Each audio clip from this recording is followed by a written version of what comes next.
नमस्कार दोस्तों। क्या 2029 में देवेंद्र फडणवीस प्रधानमंत्री बनने जा रहे हैं?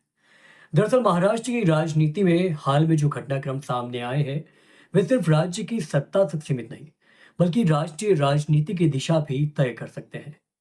देवेंद्र फडणवीस जो वर्तमान में महाराष्ट्र के मुख्यमंत्री हैं, उनको लेकर ये सुगबुगाहट सामने आ रही है कि वे 2029 में भारत के प्रधानमंत्री पद के प्रमुख दावेदार हो सकते हैं।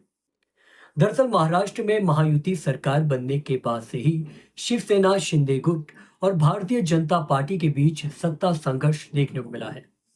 2022 में जब एकनाथ शिंदे ने उद्धव ठाकरे की सरकार गिराकर अपनी अलग शिवसेना बनाई, तब बीजेपी ने उन्हें मुख्यमंत्री बनाया और देवेंद्र फडणवीस ने उप मुख्यमंत्री पद स्वीकार किया। हालांकि 2024 के चुनाव के बाद जब बीजेपी को 132 से अधिक सीटें मिली, तो स्वाभाविक रूप से मुख्यमंत्री पद बीजेपी के पास ही जाना था। लेकिन सत्ता संतुलन के इस खेल में एकनाथ शिंदे की नाराजगी बनी रही। उन्होंने कई मौकों पर असंतोष प्रकट किया, कैबिनेट बैठकों में शामिल नहीं हुए और प्रशासनिक स्तर पर स्वतंत्र फैसले लेने लगे। इससे सवाल उठता है कि शिंदे को ये राजनीतिक आत्मविश्वास आखिर कहां से मिल रहा है। राजनीतिक विश्लेषकों का मानना है कि देवेंद्र फडणवीस को कमजोर करने की ये कोशिश बीजेपी के भीतर से ही हो रही है। कुछ शीर्ष नेताओं को ये स्वीकार बिल्कुल भी नहीं है कि फडणवीस का कद राष्ट्रीय स्तर पर बढ़े। रिपोर्ट्स के मुताबिक आरएसएस के कई पदाधिकारी उन्हें 2029 के प्रधानमंत्री पद के संभावित उम्मीदवार के रूप में देखते हैं। उनका शहरी बैकग्राउंड, प्रभावी संवाद क्षमता, प्रशासनिक अनुभव और आरएसएस के साथ मजबूत संबंध उन्हें इस पद की ओर अग्रसर कर सकते हैं। लेकिन यही वजह है कि कुछ बीजेपी नेता और उनके सहयोगी, विशेष रूप से अमित शाह और नितिन गडकरी गुट, इस उभरते कद से असहज महसूस कर सकते हैं।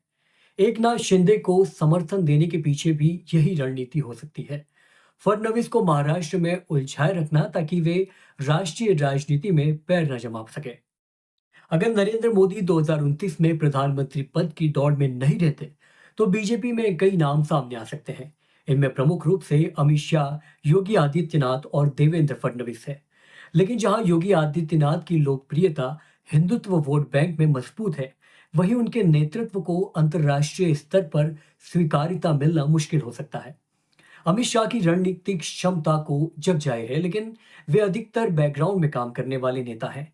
ऐसे में देवेंद्र फडणवीस एक ऐसा चेहरा हो सकते हैं जो युवा, शिक्षित और बीजेपी के लिए स्वीकार्य हो। देवेंद्र फडणवीस को महाराष्ट्र में राजनीतिक संकटों को संभालने का अनुभव है। उन्होंने कई बार विरोधी गुटों को कमजोर किया और अपनी स्थिति को मजबूत की है। वर्तमान में भी वे एकनाथ शिंदे के विद्रोह को बारीकी से संभाल रहे हैं। सरकार में विभागीय फेरबदल, जांच एजेंसियों की सक्रियता और प्रशासनिक निर्णयों के माध्यम से उन्होंने ये संकेत दिया है कि वे इस राजनीतिक संघर्ष में पीछे हटने वाले नहीं हैं।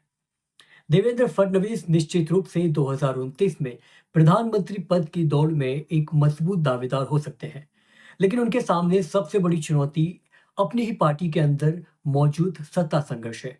अगर वे महाराष्ट्र में अपनी पकड़ मजबूत बनाए रखते हैं और राष्ट्रीय स्तर पर अपनी छवि और कनेक्शन को और बेहतर करते हैं, तो वे निश्चित रूप से प्रधानमंत्री पद की दौड़ में आगे हो सकते हैं। फिलहाल ये देखना दिलचस्प होगा कि बीजेपी के भीतर का ये शक्ति संघर्ष आगे क्या रूप लेता है।